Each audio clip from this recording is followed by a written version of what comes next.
আসসালামু আলাইকুম, সবাই কেমন আছেন? আশা করতেছি সবাই অনেক বেশি ভালো আছেন। আলহামদুলিল্লাহ, আল্লাহর রহমতে আমরাও ভালো আছি। তো আপনাদের সবাইকে আমার নতুন আরও একটা ব্লগে ওয়েলকাম জানাচ্ছি। আর আপনারা কে কোথা থেকে আমার ভিডিওগুলো দেখেন অবশ্যই একটু কষ্ট করে কমেন্ট করবেন, কারণ আমি ভিডিওগুলো কিন্তু অনেক কষ্ট করে মেক করি। হ্যাঁ, এটা আমার অনেক শখের একটা কাজ। অনেক শখ করে আমি ভিডিও মেক করি আর সেগুলো আপনাদের সাথে শেয়ার করতে পছন্দ করি। বাট লাস্ট কিছুদিন যাবৎ আমি অনেক বেশি ব্যস্ত বিভিন্ন কারণে, যার কারণে কিন্তু আমি চাইলেও আপনাদের সাথে আর রেগুলার কোনো ভিডিও শেয়ার করতে পারতেছি না। ইনশাল্লাহ আমি আমার ব্যস্ততা কাটিয়ে উঠলে আপনাদের সাথে আবার রেগুলার ভিডিও শেয়ার করব। জানি না আমার ভিডিওগুলো কার কেমন লাগে, কিন্তু আমার যেহেতু এটা অনেক শখ থেকে করা, আমি শখের বসে ভিডিও করি, আমার সুন্দর সুন্দর সময়গুলো আপনাদের সাথে শেয়ার করি। আমি যতদিন আমার ভালো লাগা এটা কাজ করবে এটার প্রতি, ততদিন আমি আমার সুন্দর ভিডিওগুলো আপনাদের সাথে শেয়ার করব ইনশাল্লাহ। এটা নিয়ে কে কী বললো, কে কী ভাবলো, তাতে আমার কিচ্ছু যায় আসে না। কারণ ইদানিং আমি কিছু বাজে বাজে কমেন্ট পাচ্ছি বা বাজে বাজে কিছু নেগেটিভিটি আমার নামে অনেকেই ছড়াচ্ছে। তো আমি সেগুলোতে কখনোই কান দিতে চাই না, কারণ তাদেরকে নিয়ে ভাবার মতো কোনো সময় বা ইচ্ছা রুচি কোনোটাই আমার নাই। আমি আমার ব্যক্তিগত লাইফ নিয়ে এত বেশি ব্যস্ত। আর আলহামদুলিল্লাহ আমি আমার জীবন নিয়ে অনেক বেশি ভালো আছি, সুস্থ আছি। আমি আমার বাচ্চাদেরকে নিয়ে খুব ভালো সময় কাটাচ্ছি। এটা নিয়ে হয়তো অনেকেরই প্রবলেম থাকতে পারে, সেগুলো তাদের ব্যক্তিগত ব্যাপার। বাট আলহামদুলিল্লাহ আমার কোনো প্রবলেম নাই, আমি ভালো আছি। কিন্তু ব্যস্ততার কারণে আমি আমার এই শখের কাজটা থেকেও যেন পিছিয়ে পড়তেছি। তো এটা কিন্তু লাস্ট ফ্রাইডের ভিডিও ছিল। সেদিন আমি বাচ্চাদেরকে নিয়ে গেছিলাম আগারগাঁওয়ে সামরিক বিমান জাদুঘর যেটা, সেখানে।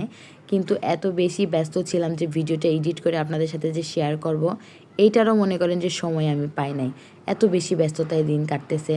আর সবাই আমার জন্য দোয়া করবেন, আমার বাচ্চাদের জন্য দোয়া করবেন। তো এখন আসি এখানকার কথায়। এখানে কিন্তু 3 রকমের স্পট আছে, মানে এই সামরিক জাদুঘরটাতে আপনারা যদি আপনাদের বাচ্চাদেরকে নিয়ে আসেন 3 রকমের জায়গা পাবেন। একটা হচ্ছে শুধুই যে আমাদের যুদ্ধের সময় যে বিমানগুলো ইউজ করা হতো, এগুলো সবই কিন্তু রিয়েল। যুদ্ধের সময় বিমান, বোমা, তারপর ট্যাঙ্ক আরও যা যা ছিল সেইগুলোর একটা জায়গা। তারই ঠিক সামনে এটা এখন আবার বাচ্চাদের একটু কিছুটা রাইড টাইপের করছে। এটা আগে এখানে টিকিট লাগতো না, যখন আমরা এর আগের বার গেছিলাম কয়েকবার, তখন এখানে সেরকম টিকিটের ব্যবস্থা ছিল না। বাট এবার যেয়ে দেখি এখানেও 10 টাকা পার পারসন টিকিট কেটে আমাদের এই যে যেমন কয়েকটা রাইড আছে, যেমন বিমানের উপর উঠে আপনারা যারা ছবি তুলতে পারেন, ওইটাতে এক্সট্রা টাকা পে করতে হবে। বাট এছাড়া বাকি যে রাইডগুলো, যেমন আমার বাচ্চারা এখানে প্লেনে খেলছে, তারপরে স্লিপার ছিল, দোলনা ছিল, এগুলোর জন্য কোনো টাকা এক্সট্রা পে করতে হবে না। কিন্তু আমার কাছে মনে হয়েছে যে পার্ক টাইপের এইটার জন্য আবার এক্সট্রা করে টাকা নেওয়াটা আমার কাছে একটু বাড়াবাড়ি লাগছে, যেহেতু আমরা এখানে টিকিট কেটেই ঢুকছি। তো আমার এটা পার্সোনাল মতামত থেকে আমার একদমই ভাল লাগেনি। তো তারপরে আমাদের ওই পাশটাতে একদম ঘুরতে ঘুরতে সন্ধ্যা হয়ে গেছিলো, যার কারণে বাচ্চাদের যে রিয়েল রাইট সাইড যেটা, সেটাতে আমরা আস্তে আস্তে অলরেডি সন্ধ্যা পার হয়ে গেছিলো। আর এখানে কিন্তু অনেক রকমের রাইড আছে। এক কথায় বাচ্চাদের বিনোদনের জন্য সব রকম রাইড কিন্তু এই পাশটাতে ছিল।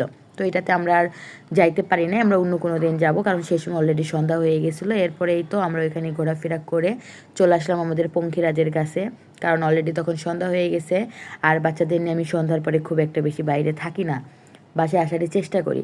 এরপরে এই তো আমরা সবাই মিলে একদম চলে গেছিলাম নির্বাচন অফিসের সামনে, মানে কেক পট্টিতে, যে দোকানগুলো কীরকম এটা দেখার জন্য। যদিও আমি সেখানে গিয়ে কোনো কেক খাই নাই, শুধু ওখান থেকে ভেলপুরি আর আরও কিছু খেয়ে আমরা চলে আসছিলাম। তো এই ছিল কিন্তু আজকের আমার ভিডিওটা। আর আমার ভিডিওটা আপনাদের ভালো লাগলে অবশ্যই লাইক, কমেন্ট, শেয়ার করে পাশে থাকবেন। ধন্যবাদ সবাইকে।